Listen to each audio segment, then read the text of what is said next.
Okay, I so look forward to teaching y'all. I know it's been a little while since I have yet, but I just really enjoy teaching you. I try to bring my best thoughts. I'm going to try to take over. Oh, that worked so easily. Thank goodness. Um, and I am going to teach you about something that has been on my mind a lot recently. And if you were at the Elder Captain Retreat, you heard some of this. So it'll be a little bit of a repeat, but I think it's the kind of thing that bears repeating because I have taught on this kind of general concept probably 4 times now, and each time I feel like I need just a little more to understand what I'm going to teach you about. So it's worth going deep into. I'm going to talk about faithfulness in a polarized time, and I'm teaching out of this book. If you guys have been paying attention, Josh and I often talk about this theologian, Andy Root. He is a professor at up in Minnesota at Luther Seminary. He did a whole series, 6-book series on the secular age, and this is one of those. He uses a lot of Charles Taylor, a Catholic philosopher of religion, who wrote, some say, the first book of the 21st century that will be read in the 22nd, like this massive book on what the secular age is. And then he's also using a couple other philosophers, and I'm putting all of that together to teach to you. So I want you to interrupt me with your questions as we go, because I find this fascinating. And I am still really trying to make sense of it in my brain. So you interrupt me and say, wait, what about this or whatever, and I'll be thrilled for that. Now let me check the time. Is it indeed? Yes, 9. I'm just making sure my watch is right. Okay. Let's get going. Let's talk about faithfulness in a polarized time. How many of you have heard that we live in a polarized time? Yes, of course. Have you felt that in your lives and in your world? Yes. What does that look like in your life? Where have you seen that? People will take a position and don't want to move off from it. There's real discussion from the different points of view. It's just fighting, right? There's no gray. It's all black and white. Completely agree. What's that? Families disappearing. Families, yes. Yeah, these connections that kind of our thick connections are kind of fraying. I have heard from many people, the holidays are hard because they have to engage with family who have different political positions, and it's like the family can't do it anymore. The family is not as important as the political position. It's happening in my family, Josh's extended family. We see it all the time. Other things? Anything else? I think the wonderful government that we have right now is so polarized on both sides that we can't get anything done. Yeah. It's not like it was 50 years ago. Mm-hmm. They could actually talk to each other. Yeah. Doesn't work. Yeah. I don't know. Where that is. I'm not going to tell you all the future. I wish I could tell you that. I don't know if any of you saw Ben Sass's interview on the New York Times. He was a senator, I think, from Nebraska, and I think he was a one-term senator, left to become the president of the University of Florida, and then he got cancer, and he is dying of cancer. And if you go look up his interview, it's incredible. He speaks to his faith really profoundly. But probably he's been doing some interviews. Yes, he was. I was sent the New York Times one, but in his interview, he said part of what made him a bad senator was that he was too idealistic and wasn't angry enough with the other side. And his party was mad at him for not hating the other side more. And he was like, I can't do this more than one term, and got out. Yeah, it's happening even there. Well, let's talk a bit about it. Come on in. Okay, so I want to tell you about this guy. His name is Ryan Burge. You've got Trevor Eppiheimer coming next week. He mostly introduced me to Ryan Burge. He wrote a book recently called The Vanishing Church. He is a sociologist. He has a very famous Substack, which is like a blog called Graphs About Religion, that's wildly popular. And so he disabuses us of some of our assumptions about where Christianity is going with the data. And so we just read for the Messenger Williams Bible or study group, book study, We just read The Vanishing Church. And Burge's argument in The Vanishing Church is that Christianity in America is homogenizing by politics, class, and education. Different groups are becoming more of the same. So he says that evangelicals are becoming more conservative. So the polarization is moving into Christianity. And it has been for decades, but it's becoming more and more clear. So this is the political partisanship of evangelicals. I'm sorry if it's, wish I made it bigger. But if you look closely, this is independence. It used to be in the 1970s that more evangelicals were Democrats than Republicans. And then around the late 1980s, that switched, and now it's moving further and further apart. So more evangelicals are more and more completely Republican than they are mixed.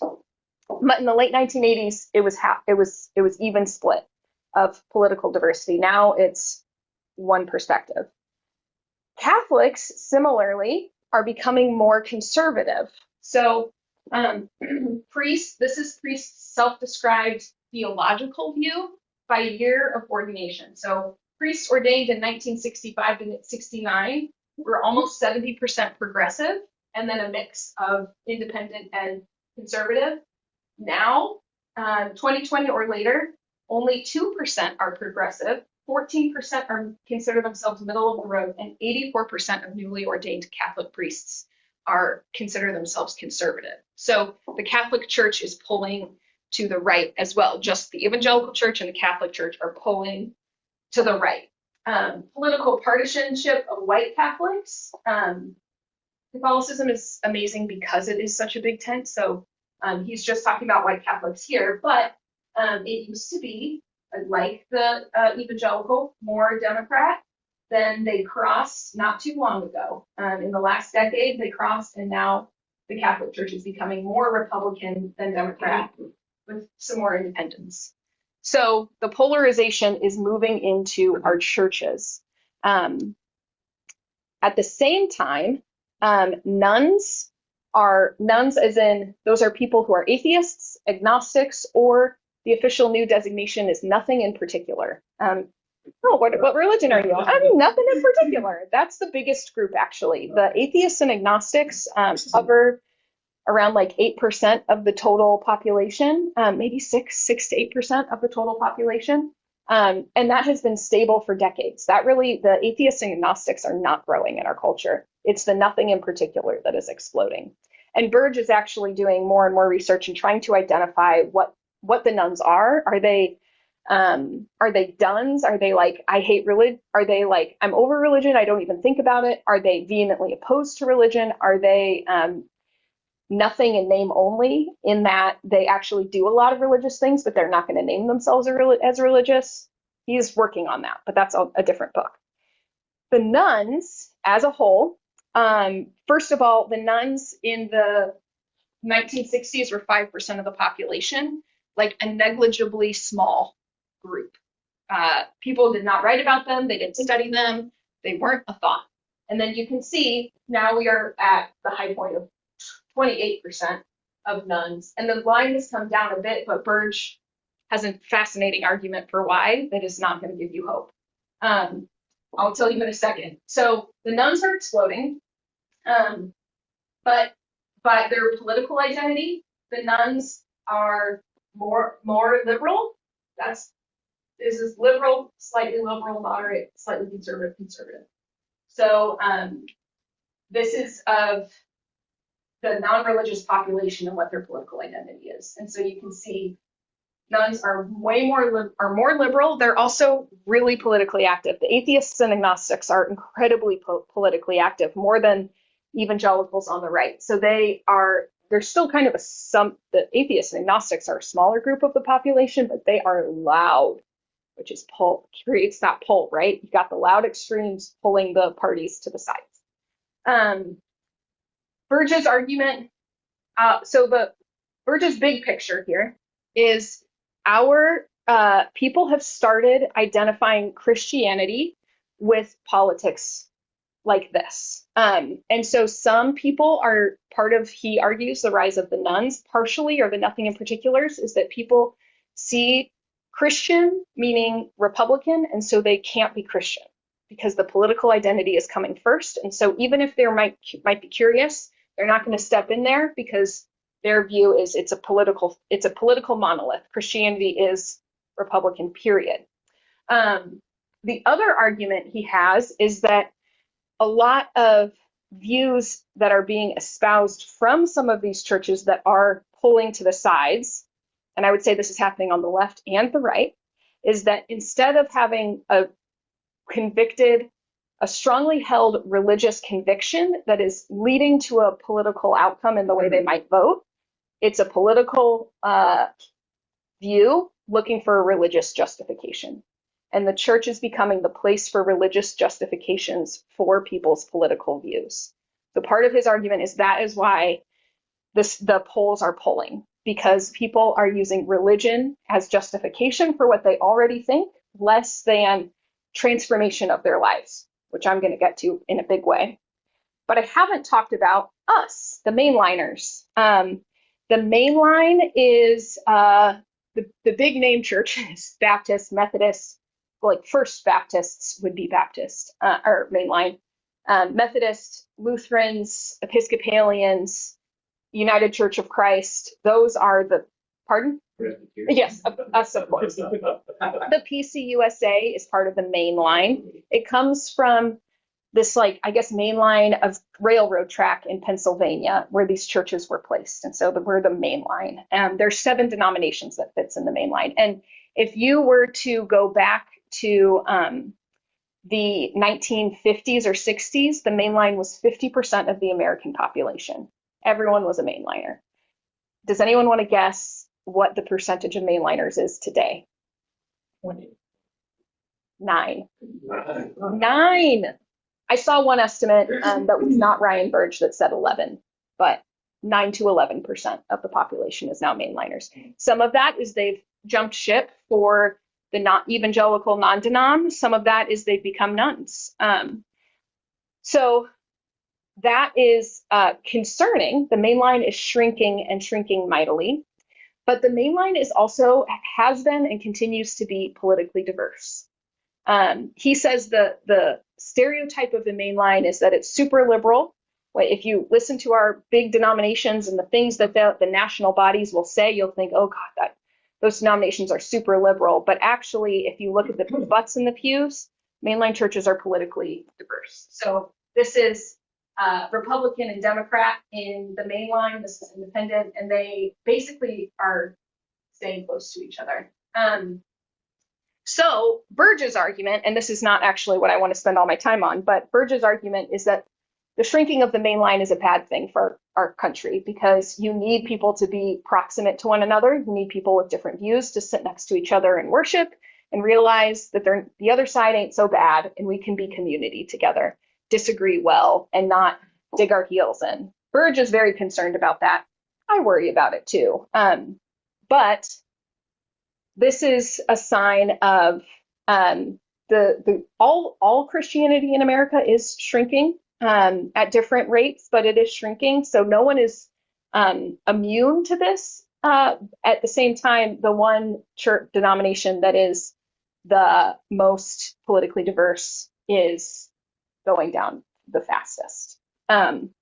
So Christianity is starting to pull apart by political affiliation, especially people seeking Christianity as a justification for their already held political views. And that is where, go back, the Burge's argument for why the nuns went down just a little bit. You probably have seen headlines, religious revival is happening in our country. People are going back to church. Now, there's some truth to that. But his argument, if he studied the data closely, is that conservative boomers he's arguing are identifying as religious anew because they're starting to think, oh, well, I'm a really strong Republican, therefore I'm a Christian. And so it's just in the boomer set. It's not in the other sets. So he said it's a false revival. because it's more about the political association than it is about Christ transforming lives on that data point. So Christ is still transforming lives. I see it every day in ministry, but he is pointing out that there is not some massive revival going on. It is mostly boomers re-identifying. So I'm going to pause there because I'm not going to keep us on statistics forever. But where am I going? Okay. Any responses, reactions to this fascinating data? Sounds like our country's wandering into the desert. I think there's And you sort yourself out to find the problem. I think there's some definitely we are sorting. Everywhere is sorting. People move to neighborhoods that feel like they're going to be the same as them. People are choosing regions of the country to live in because of politics. I'm super liberal. I want to live in a big city. I could never live in a small southern town, or vice versa. I'm really conservative. I could never live in a big city because I'm looking. It's a marketing plan. Yeah. It's a marketing plan, and it's, I mean, you're out there selling every day. Uh-huh. Now, our faith has become a commodity. Yes. Yeah. What is an evangelical? That's a really hard thing to define. And what are the political lines? So Looking for a definition. yeah, Burge, the traditional evangelical, you ask any trained evangelical, they'll tell you there's 4 parts. I hope I can name them. A commitment to being born again, a high view of Scripture's authority. Those are the 2 I know. There's Obviously, they believe in evangel. I mean, going out. sharing. There maybe have a higher emphasis on evangelism. I cannot remember the 4. But so there are 4 theological convictions of evangelicals. Now, Burge argues that evangelical has actually become a really, the term has bled, and that if you're talking religiously, those are the 4 identifiers. So you can have somewhat evangelical Presbyterian churches on that theological spectrum. Josh and I kind of are somewhat times theologically evangelical, and we're okay with that. At the same time, the term has bled, and he actually has data that shows this is how the politics and the Christian religion are getting all mixed up. There are non-Christians who identify as evangelical now because it's become a political term too. So he has a chart of Buddhists, Muslims, Jews, and nuns who identify as evangelical because of their politics, not because of their religion. So that is mind-blowing. I encourage you to read Vanishing Church. It's wild. So there's 2 definitions you got to work with, the theological one and then the practical political one. Yeah. Okay, let me keep going. The question is, some churches it's worked for them to take really hard political stances and say, this is where we're at. If you're a Christian, you must think XYZ about these political issues or these social issues. So my question is, should we go there too? I'm going to tell you my answer. It's no. I'm not going to do that. But I want to tell you why, and I'm going to take some time explaining why. But the biggest thing is Josh and I are not afraid. We are not going there because we're afraid. People sometimes are like, well, if you would just have courage, you should address whatever happened in the news yesterday. And Josh and I are like, nope, it is not because I'm afraid that I'm not addressing what's happening in the news yesterday. It's because there's something bigger going on, tectonic plate wise, beneath the surface. And I want to talk about that with you all. So there are Andrew Root in his book, The Church in an Age of Secular Mysticisms. Secular mysticism he uses here as anything that causes transformation. Anything that causes transformation. And typically that happens in religion.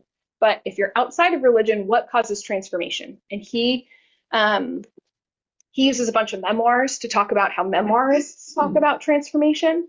But he argues that there are these 2 big schools of thought in our society that don't necessarily always align with left and right. And I'll show you an example later of how it doesn't necessarily align with left and right. I will say right now, they are fairly left and right. But so he says there's schools of thought. There's the exclusive humanists and there's the counter Enlightenment thinkers. There's the exclusive humanists, and they believe that there is nothing beyond material human flourishing. So the extreme view of this is there's no religion, there's no God. All that matters is that you and me, we get what we need and what we want, and that's it. No one can stop me from pursuing what I want. What is needed is the freedom and safety to express one's desires, live one's own unique identity, and materially provide for all. The exclusive humanist resists religion's contention that there's something beyond flourishing because religion tends to repress the freedom of the individual. This is where people will say, well, religion, it's just trying to control people. Religion, that's just people saying that I'm bad, my desires are bad. They require, often the exclusive humanist requires proper speech in manners, politeness, political correctness. So this is where this is not a perfect left-right thing. That has been a long-held value in the South of we need to speak to people in a certain way, have manners, be respectful. That is part of the exclusive humanist worldview. Now, you can also hear that in the political correctness fights, right? You have to refer to me as a specific term, and if you get that wrong, you're bad, right? We've all seen this. And what makes America great then is its legacy of tolerance and its flourishing for all. It's the social safety net. It's the immigrant stream. It's Ellis Island. That's what makes America great. The exclusive humanist has a high anthropology, meaning they view people as inherently good. And so what you really need to do is release people to pursue their desires freely and let them go. And there's no God here. This is the low end. This is the more atheist agnostic view. High anthropology, people are good. Let them go. You don't need God.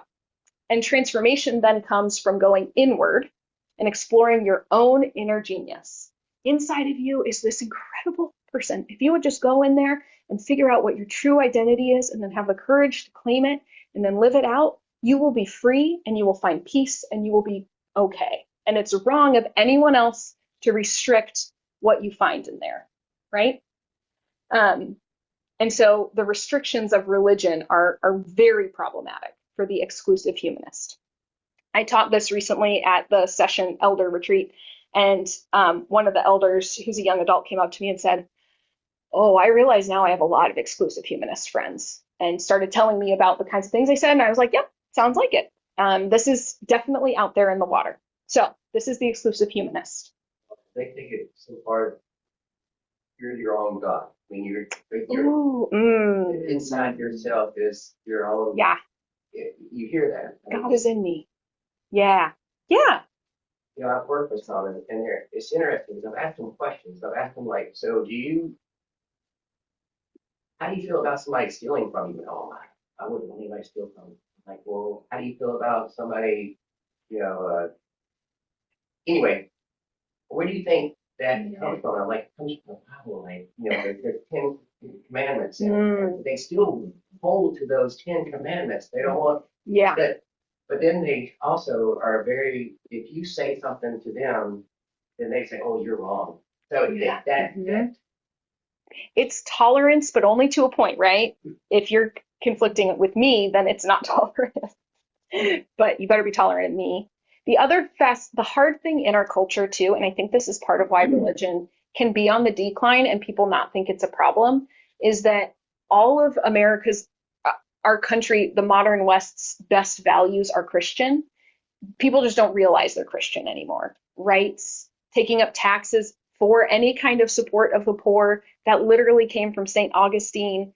Even our calendar comes from Christianity. There's an amazing book, if you're a reader, it's called Dominion by Tom Holland. I should write these books on the board. Dominion by Tom Holland. It's long. He's a fun history writer. And he started as an atheist writing a book.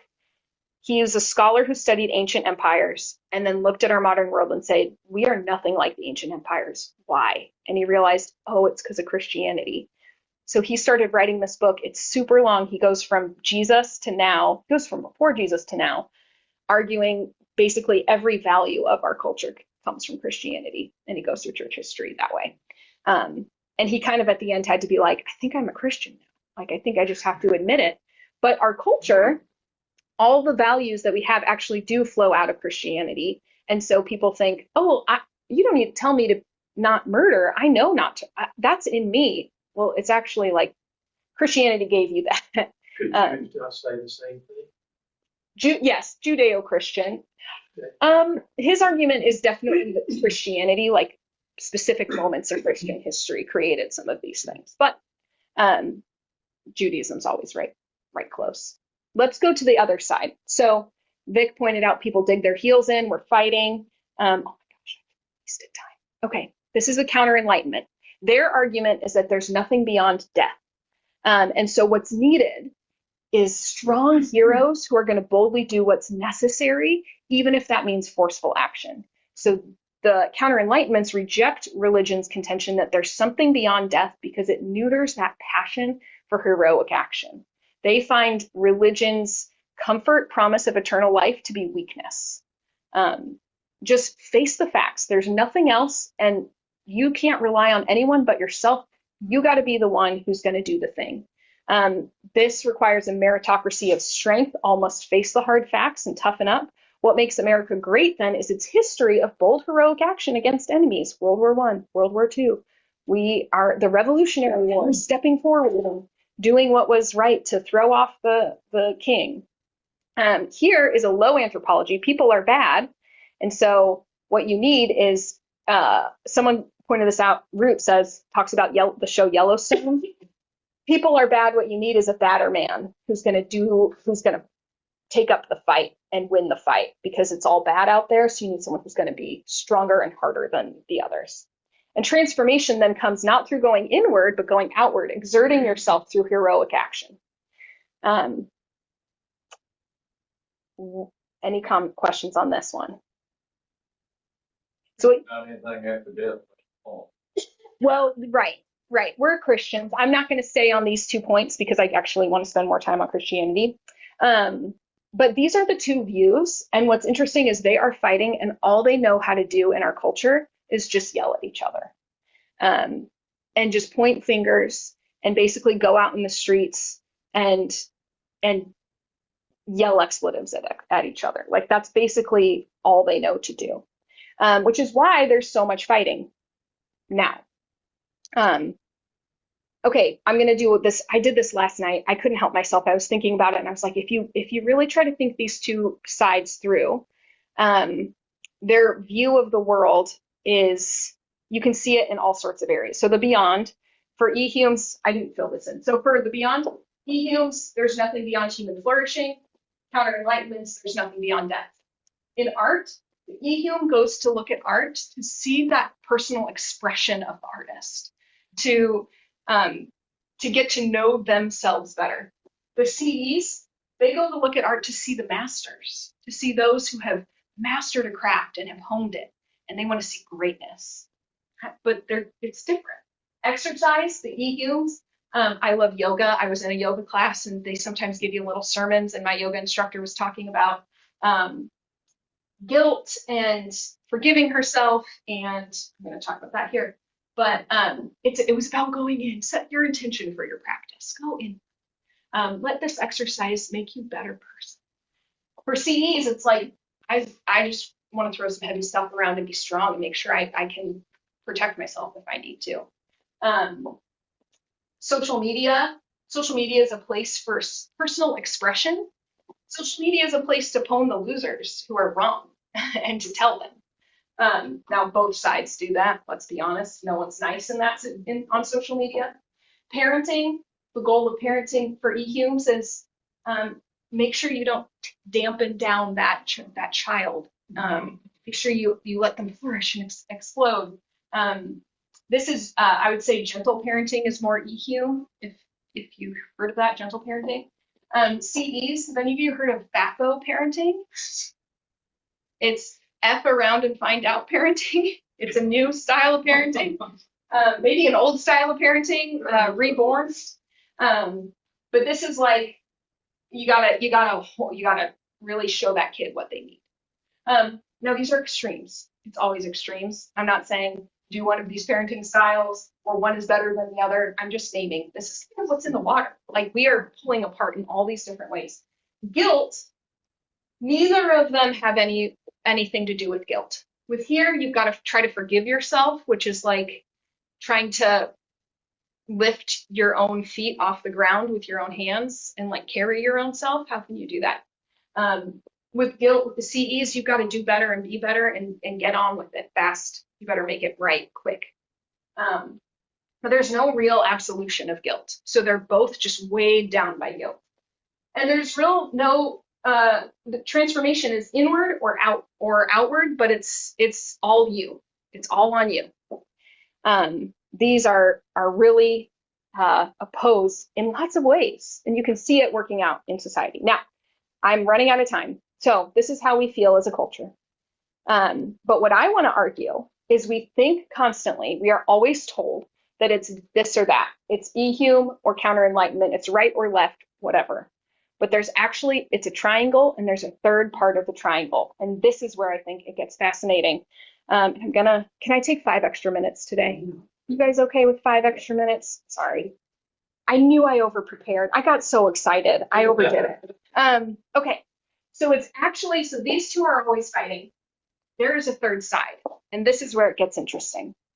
The Beyonders are looking for abiding union with God, I'm going to argue with the triune God, confessionally Christian Orthodox. There is something beyond human flourishing. And the Beyonders are saying, this is not a graph. This is a relationship. Like, you get in a relational triangle and you're fighting with the 2 other people. The Beyonders say to the exclusive humanists, it can't just be human flourishing. There has to be more. And then the exclusive humanists yell back up at the Beyonders, well, you're just trying to repress me. You're just trying to hold me back. The Beyonders say to the counter-enlightenments, there is something beyond death. And they say, well, you're just being weak. You just got to buck up and face the facts. Now, let me start mapping some people onto the triangle. So I put Joe Rogan. I actually Googled because I don't know these people very well. He has been saying that he's been going to church recently, so he's up here. But these people are atheists. Atheists down at the bottom, there is no God. So Sarah Silverman, if you follow comedy, I did her as kind of a pair of Joe Rogan. Marx, Nietzsche, Freud is down here.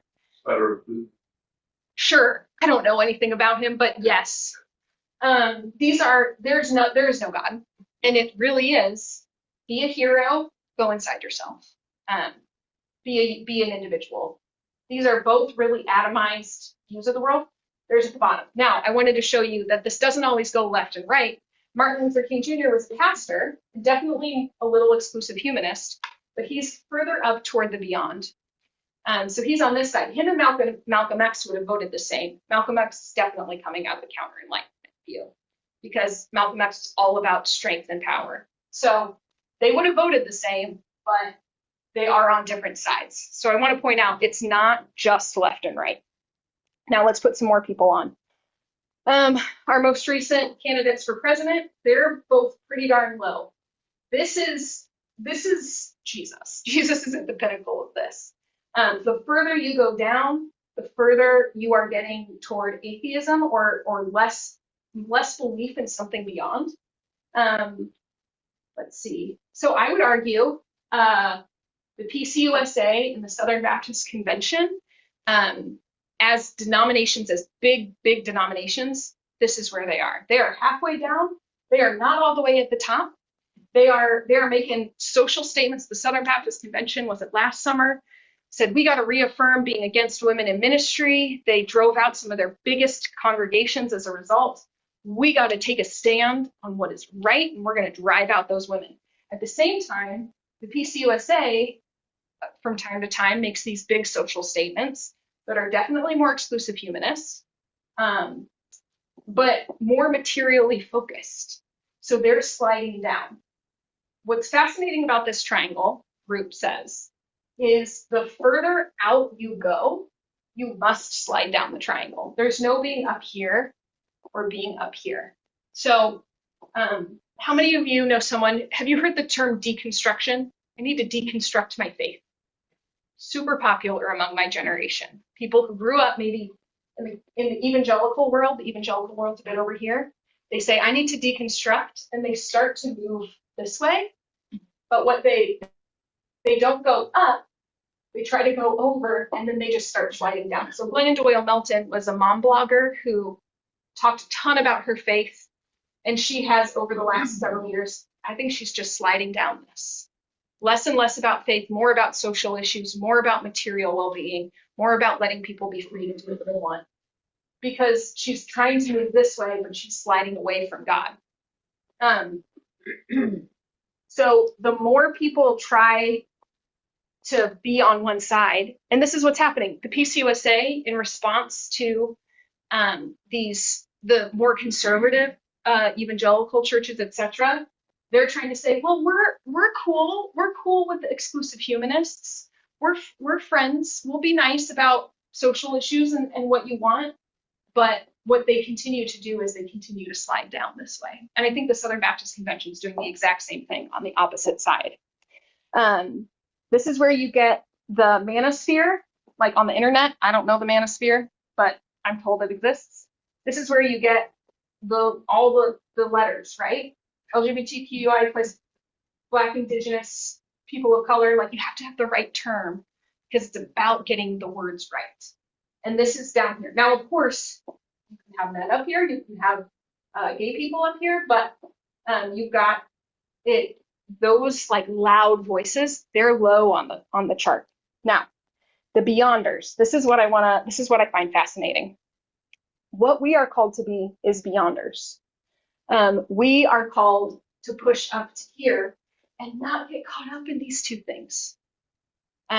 What everyone in our culture is doing is saying you've got to be here or here, and then the Christian who's just trying to muddle our way through, we accidentally start to take a side and we start sliding away from God, down the triangle, more into functional atheism. And our goal is actually to move up the triangle, which is going to mean counter-enlightenments and the exclusive humanists are going to find us really dumb and annoying. We're actually picking a fight with everyone as Christians, but we have a distinctive Christian witness, and that's what matters. So the beyonders, this would be what their response is to the ehumes. There's something beyond human flourishing. Going inward can't be everything. You need to be saved. We are only saved by Jesus. Material flourishing alone deadens spiritual capacity, actually. Freedom to pursue all your desires leaves you enslaved to your desires. Ehumes hate this, would not like this. If I said this to my friend who's very exclusive humanist, she would be angry. True freedom, the Christian view, is it comes through covenantal commitment and being bound to God through ancient religious traditions, commitments, limiting yourself. The poor you'll always have with you, so knowing Christ is flourishing. And the church is the training ground for embracing your truest desires, which is not whatever you want right now, but is deep union with God. The Beyonder has a challenge for the ehume. The Beyonder also has a challenge for the counter-enlightenments. There is something beyond death. It's God. Works or merit don't determine your worth. Christ determines your worth. You are made in the image of God. Your enemy is made in the image of God. You're both beloved. We have a promise of life everlasting, which is eternal union with God. Jesus reveals that the way to true life, metaphorically and literally, is through death. The CE wants to overpower, be strong, claim the victory. Christian teaching is no. That is not what we're about. We are about death, and God is the victorious one. But we are called to die. Come and carry your cross and die. Which means, like, strength to strength. That is not what Christianity is about. Faithfulness and the good life comes not through strength, but through surrender. 12-step programs get this really, really well. True freedom comes through covenantal commitment and bound through an ancient religious tradition. That's a challenge to the CE. And the church is God's gym. It's a place to grow strong in faith. So we are called to be beyonders. This is why Josh and I aren't going to wade into whatever political issue just happened, because we realize that there are these two things going on. And we're trying to be about the beyond. We are the only thing that left that can be about the beyond. Other organizations can fight the fight for the soul of America.